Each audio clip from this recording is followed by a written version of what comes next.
Welcome to the Middle East Report Special Edition. I'm John Riley. The Middle East, that's one part of the world that we need to pay attention to, especially the country of Israel. And of course, right now, there is a major war going on in Israel, and we want to bring you as much information about that as we can. And of course, each week, I try to help you make sense of what's happening in that region through a biblical lens. We cover a lot of different things: security threats, archaeological discoveries, biblical prophecy, and so much more. And the main purpose of the Middle East Report Special Edition is to encourage you to read, study, and apply God's Word in your life. And the best way to do that is to connect with the people, places, and geography of what we read in God's Word. We're going to do that today. We're going to go directly to the land of Israel and talk to a dear friend of mine, Shani Ferguson. Shani is the director of Maoz Israel, an incredible organization that is making such a huge difference in Israel. We're going to find out more about that organization. Shani, thank you so much for joining us from Israel, from Jerusalem. Thank you so much for having me on again, John. Shani, for those who may not know what Maoz is all about, Maoz Israel, can you just give us a really quick update on what you guys do there in the land? Well, when it is not wartime, as we like to say, in the normal days, the normal non-war days, we have a ministry here in the country, and we do a variety of things, including publishing books in Hebrew, getting out fresh worship music, supporting a lot, and planting congregations across the country, helping the needy. There's just a wide spectrum of things that we're involved in. My parents founded the organization 47 years ago.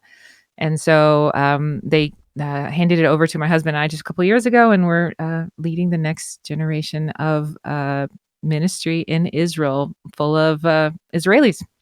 Shani, I wanted to ask you about obviously something that's in the news right now, and that is the release of these hostages. We're talking about the Israeli hostages held by this demonic Hamas there in Gaza. Tell us what you know about the release of those hostages and, how people are feeling about that. Because, when I look at it in the news, I'm like, okay, well, Israel is releasing a whole bunch of bad people to get just a few Israelis. So how does that look there in Israel? The hostage situation is very complex. One of the interesting things I think a lot of people don't know about the hostages is the variety of people that were taken hostage on October 7th. So you have, I believe, 97 of the people of the 240 have foreign passports. That means that they are citizens of other countries. And so some of the reasons that some of them have been released has been because they have citizenships in other countries are making deals to get them out. We had some Thai and Nepali workers that were kidnapped. They have German citizens, Russian citizens, U.S. citizens. The other thing about the variety is the age, span from 9 months old to, I believe, 85 plus years old.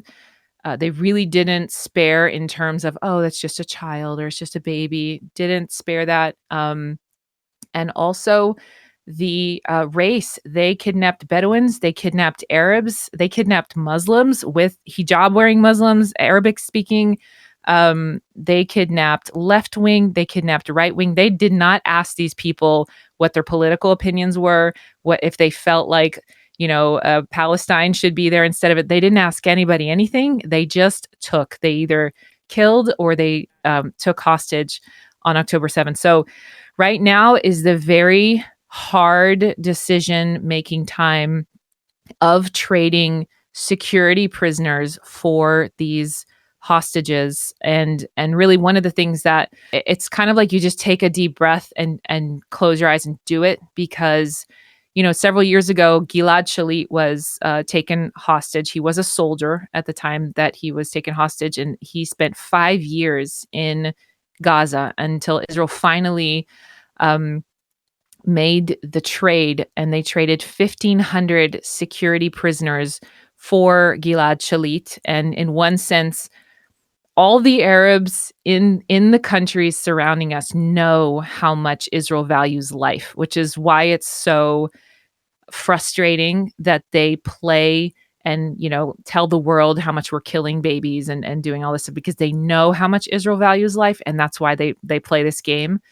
And one of those prisoners released during the Gilad Shalit trade was Sinwar, who is now the head of Hamas and who was directly involved in the October 7th plans and attacks. And so we know when we do something like this that there could be consequences down the line, but we can't leave our people in captivity. And it's a tough decision. I think the hardest thing for Israelis is knowing that some of these security prisoners, I believe 150 were traded for 50 hostages, and some of them are being released into Israel. And one of the girls was a 14-year-old girl who stabbed an Israeli woman, and she lives across the street from her.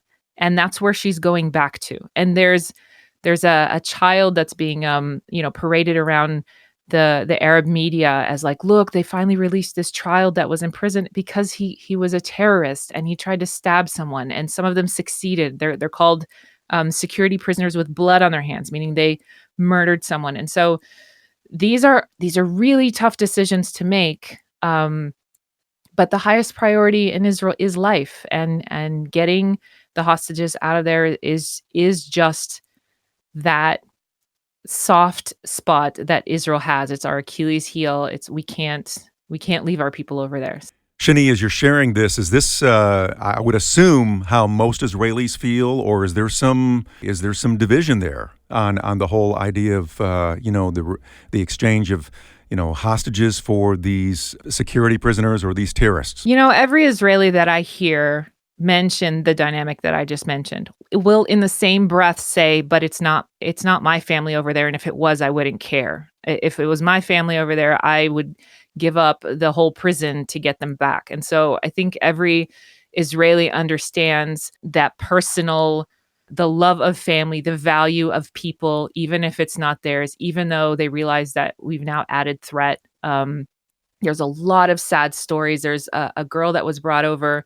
She just, quote unquote, celebrated her 4th birthday while she was in Gaza, and she was released, but her parents were murdered. So she was released, and she came back here to a brother and a sister that survived the atrocities of October 7th. There's also an Irish dad who's Irish Israeli. He lived down in one of the villages that were attacked, and he was told a couple days, I think it was like October 9th, he was told that his daughter had been killed. They had identified the bodies, and he was quoted as saying, when I heard the news, I said yes, because death was a blessing over her living in captivity in Gaza under God knows what circumstances. And then a few weeks later, he receives the news that she was in fact kidnapped. So it was like just going from the mourning for the death to going into that unknown state of, I don't even know when I'm going to get her back.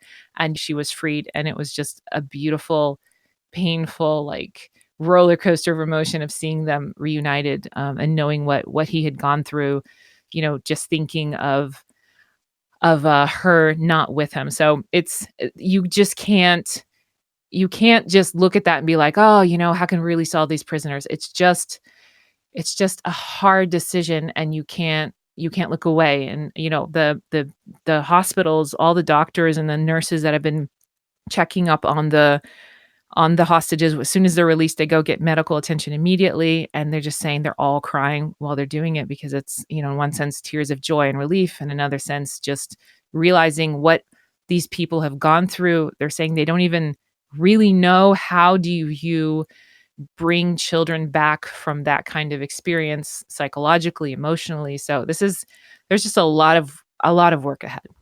There is, and it's a good reminder for all of us who are listening right now to please continue to pray for the situation that's going on there, and especially these precious Israeli families, these children, these moms that are coming back, these grandparents that are coming back after being held by this awful demonic force there in Gaza. And it's so true. Israel values life. Hamas does not value life. We all know that. So, Shani, what's the temperature, of the country's citizens there as the war continues? We're almost 2 months or more into this? Are they still unified? What does it look like there on the ground in Israel? That's a good question because Israel, we're notoriously divided right before this happened. On a political level, there was a lot of disagreements in terms of things that the government was pushing forward, and um, the vast efforts are we're at war. Let's not dig too deep on the political scene because if we are busy fighting each other, then we could become weak and not be able to fight properly and take out Hamas, and that's our number one thing. So I think like most of the rage has been turned towards Hamas and of course Hezbollah, and of course people are even aware that this is happening. But Yemen has a group of people that are hijacking ships that have partial ownership by Israelis. So if they can, even if there's nobody on the crew that's Israeli or Jewish, and there's nobody, not even going towards Israel, no connection except for potentially there's an Israeli that partially owns the business of whatever, they will hijack the ship, and there is a level of fatigue because we are almost 2 months into it. And it's not just a war; it's the displacement of hundreds of thousands of Israelis on the northern border and the southern border. There's almost nowhere in Israel you can go where you're safe from anything. Even if some people fled to Eilat, which is our southernmost city on the Red Sea at the southern tip of Israel. And even there, that's the place that's been getting most of the unmanned aircrafts, drones that they fly them over from Yemen. I believe one was flown from Syria, and they just explode like in midair. And so there's almost nowhere to go where you can say, okay, for sure, this is a safe place in Israel. It's such a small country that the fact that we have a threat from the north and the south, and and Gaza, and even the Jordan border. The Jordan border is, and you guys will have to look at a map because some of you are like, I don't even know where this border is. The Jordanian border. We're at peace with Jordan. It's kind of a chilled peace. It's not like they love us, but they do cooperate with us. But we have a porous border that weapons are smuggled through. And so that's also a border that we have to protect. Let's say fatigue is starting to set in, but it's mostly because of the unknown. It's not that anybody at this point is saying stop, because we realize if we stop, we're only buying time until the next attack like this happens. We definitely need to topple Hamas, but at the same time, there's families who have been living in a hotel room with their kids for a month. And I don't know how many of the listeners have ever gone on a vacation and spent 2 or 3 days in a small room, and at least you have things to do and you're going out or whatever. But just imagine having nowhere to go, not having a house to return to, not knowing when you're going to get out of that hotel, and not having anything to do. And so that actually leads into some of the activities that Maoz has been involved in, because we realize that morale is a huge factor in a war. And, morale is something that soldiers can either be pumped and just go in and do their job, or they can be so discouraged that they actually become more of a target. And it's the same thing when it comes to the population. If the population, which, there's so many that have been running around and bringing hot meals to the soldiers and, getting supplies. We've been doing a lot of that, just getting supplies to soldiers, basic stuff. And if I can just kind of like bunny trail a bit here, because we have had the question, why are you guys getting soldiers supplies? Why are you doing that? Doesn't the military supply this? And here's the answer, because, we had some 360,000 reserves called up. And that means that they're people that had served, they're civilians, they served in the mandatory military, and now they're civilians and they have businesses and families. So they're not active soldiers. So the minute they get called up, they don't just keep, military gear for wartime in their closet. They're suddenly called up and they don't have shoes. They're wearing army uniforms and tennis shoes. And the army is usually has some sort of rotation, right? Like you go in the field and you'll take this gear, and then when you come back, you give it to the next guy. But because we're spread out so far, we're all over the northern border, all over the southern border, Jordanian border, Syrian border, and of course in Gaza, they didn't have enough equipment. And so some people were just functioning without their proper equipment. And A, it's not safe. And B, one of the things that we had the most requested thing was jackets, fleece jackets, because it got suddenly cold right when the war started in the desert. Anybody that's lived anywhere near the desert, at nighttime it gets really cold. It can be really hot during the day and then very, very cold. And so these people were called up immediately from their house, had to go straight to the field, and they didn't have time or ability to go purchase, like supplies just disappeared. So we ran around to different stores and purchased boots for them, and gloves and helmets and jackets, and like just some really basic stuff, and of course hot meals. And that that was the civilians kicking in where the army wasn't able to, because the army's so big. So the army would order huge supplies from a huge supplier, but they're not going to go from store to store and see if there's 50 here, 200 there, 1,000 there. And that's what we were able to do as a flexible organization. Yeah, and that's just one of the ways that you all are supporting with everything that's going on there. Of course, you are ministering to the families. You mentioned a lot of families that are displaced right now. So tell us what you guys are doing for the families that have been displaced and are going through a lot right now. Right. So one of the things that's been interesting is, as a Messianic Jewish organization, a lot of time there's been a very strong hesitation, if not an aversion, by any kind of official entity to work with Messianic Jews, because there's all these kind of rumors of we're a cult, and we're like, it was just really funny because I was like, if you understand how a cult is structured, there's no way you would ever look at Messianic Jews and all their congregations and all their opinions and think that they're a cult. But in any case, a lot of it has to do with not knowing what it is we believe, not understanding what the difference is between a Messianic Jew and a Christian, and why that's relevant in Israel. In any case, we had some ability to connect with schools and groups of people that have been displaced, and they have kids basically with no school supplies, right? They either had to evacuate or their village was burned down. And so they're sitting, like I said, in these hotels, and we've been able to make some really great connections in different cities, including the city of Ra'anana, which is just north of Tel Aviv.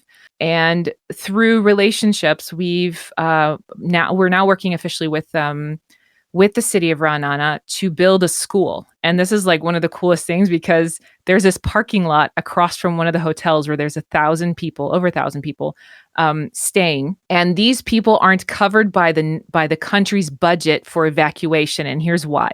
If you're between 0 and 7 kilometers from the Gaza border, then the country will cover your expenses to move elsewhere because you're under threat. But if your village is like 7.2 kilometers from the border, then you're not covered. Like, they had to have this cutoff. And so you have all these areas that are very much at risk, are constantly getting rocket barrages. You can't function there. And so the people left on their own accord, but they're not covered. And they can't afford to just put themselves up in a hotel. And so the city of Ra'anana has been covering this cost, because the mayor says, I can't turn these people away. And they're just coming. And so the country asked them to build a school, but they didn't give them a budget for it. And so they came and told us about this, and we said, hey, we would love to be involved in this, because they're like, we're going to build a school and we're going to do it in a few weeks. And I was like, this is great. Everyone in the States is like, we want to do something. And we're like, we can have a school in Israel built before Christmas. And we're like, you can have your Christmas presents under your tree, and we can have a school built in Israel all before the holidays. And so that's what we're working on right now. And of course, two of the important things that the parents said that they wanted in order to be willing to send their kids to this was that it would be a close walk from the hotel. And the reason this is the case is because in the towns where they live, you have 10 to 15 seconds to get to a bomb shelter when a siren goes off. Now, in Ra'anana, you have 90 seconds. Trust me, it's a long time when you're used to it. But because these parents are used to the 10, 15 seconds, they can't like mentally adapt to like, hey guys, you got a whole minute and a half to find a bomb shelter. So they said, we will only send our kids to a school if it's right outside the hotel.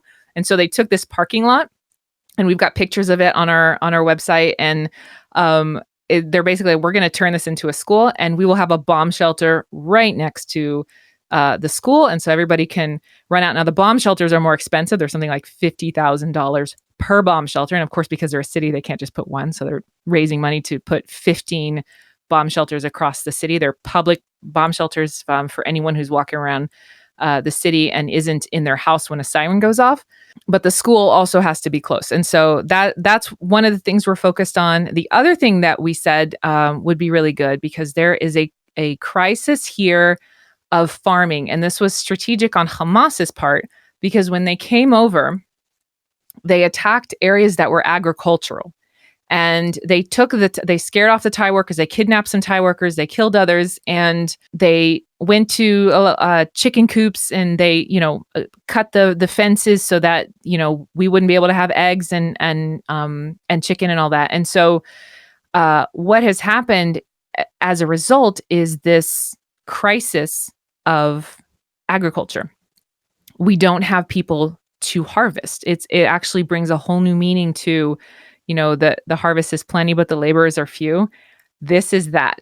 And so a lot of Israelis, including us and our team, we went down and volunteered our time to harvest. There was a huge tomato harvest and cucumbers, bell peppers. But the issue is greater because we still have a huge lack of thousands and thousands of foreign workers who at the time were harvesting. And so we said, hey, you've got all these young people, they're sitting around with nothing to do. Let's take them to the harvest. Now we can't take them down south. Like, we went to harvest near the Gaza border. And of course you can hear the explosions in Gaza while we're picking tomatoes. These are closer to the cities near Tel Aviv. And there's, an enormous amount of produce that Israel creates. And one of the reasons it's important for Israel to be able to do that is because if countries turn against us and they decide they're also not going to sell us food, we need to be able to have our own food. And if our farmers don't have the manpower to plant, then it doesn't matter how much money we have, we won't have food. And so we said, hey, let's get the young people that after school, and we will cover, the buses and the insurance and everything to make sure that they're safe. And let's send them out and they can help with the harvest. So the city said, great, this is something we really want to support. So those are some of the activities that we've been doing. The other thing is it's called the Kitat Konenut, which is, I think the English translation would be like a volunteer civilian security team. And they're basically people that live in a certain village or a town, and they will get a notification if there's ever any kind of threat. And they do it all voluntarily. And sometimes they'll stand at the entrance, like at our village near Jerusalem. When the war first broke out, there was a checkpoint, and you had to cross this checkpoint. Doesn't matter who you were, to get into the village, because they didn't know at the time how widespread the terrorist activity was. We knew that the thousands of Hamas terrorists that came into Israel on the 7th of October, some of them were still hiding out in Israel, so we didn't know where they would pop up. But now there's basically all the cities need to make sure that they have this, and all the towns have these volunteer security teams. And again, the security teams are self-funded. The city has to fund them, or they have to locally be funded. And so some of the most basic things in terms of making sure they have the proper gloves, just stuff that you wouldn't have on hand, but you would if you're giving yourself over to protect the people in your city. So they'll stand outside of schools, they'll stand on entrances to their villages, and so that's some of the stuff that we've been involved in. That's Shani Ferguson, the director of Maoz Israel. And Shani, those are some amazing projects that you have going on there in Israel to help all those affected with that ongoing war in the land of Israel. And I just want to encourage everyone, you can donate to Maoz Israel securely, safely, and with confidence. This is a ministry that you can trust. They definitely have high standards when it comes to financial accountability. If you want to contribute to any of those projects, you can visit israelneedsme.com. That's IsraelNeedsMe.com. IsraelNeedsMe.com. Please check out that website. There's a lot of information on how you can get involved to help those in the ongoing war there in the land of Israel. And again, this is a solid ministry, a solid organization. I have met Shani and Kobe Ferguson personally. I know their ministry. You can donate to them securely and with trust. So check out that website, IsraelNeedsMe.com. That's IsraelNeedsMe.com. Shani, thank you for joining us today on the Middle East Report Special Edition. Always a pleasure. As we wrap up this week's Middle East Report Special Edition, we know that the war in Israel is going to continue for several more months. It's important for us to continue to pray about that situation there in Israel. But it's also important that we listen carefully to what is coming out of President Joe Biden's mouth. And I do appreciate what appears to be a commitment from the president that he's made to Israel's self-defense and, sending our military troops to that region. But he continues to say one thing, but he is wanting to do the opposite, and that should surprise nobody. Let me share with you just a few examples. The president commented to reporters a few days ago about the Hamas hostage release. During that exchange, a reporter asked Biden his thoughts on calls to condition U.S. aid to Israel as a way to halt Israel's invasion of Gaza. Here's what the president said, quote, "I think that's a worthwhile thought, but I don't think if I started off with that, we would have gotten where we are today," unquote. Once again, Biden says one thing about supporting Israel, and then he says another thing when it really comes down to supporting Israel and how we need to put conditions on Israel. Biden is being pressured by the woke Democratic Party to condition any aid to Israel, and in the coming days and weeks, look for more pressure from the White House on Israel to stop the war. Now, here is the second story. President Biden issued an apology to several prominent Muslim American leaders after openly questioning the accuracy of the death toll figures from Gaza. The president said, quote, "I have no notion that the Palestinians are telling the truth about how many people have been killed."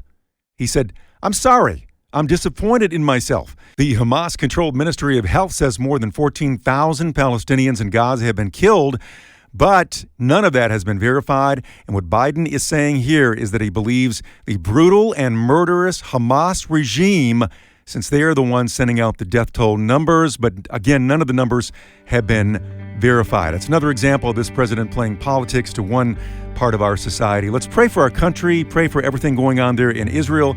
And don't forget, you can download a podcast of the show wherever you get your podcast. We're on all the major podcast platforms out there. And you can also go to afr.net, click on the podcast tab, and look for the Middle East Report. Thank you for listening to the Middle East Report Special Edition. I'm John Riley. Have a great weekend.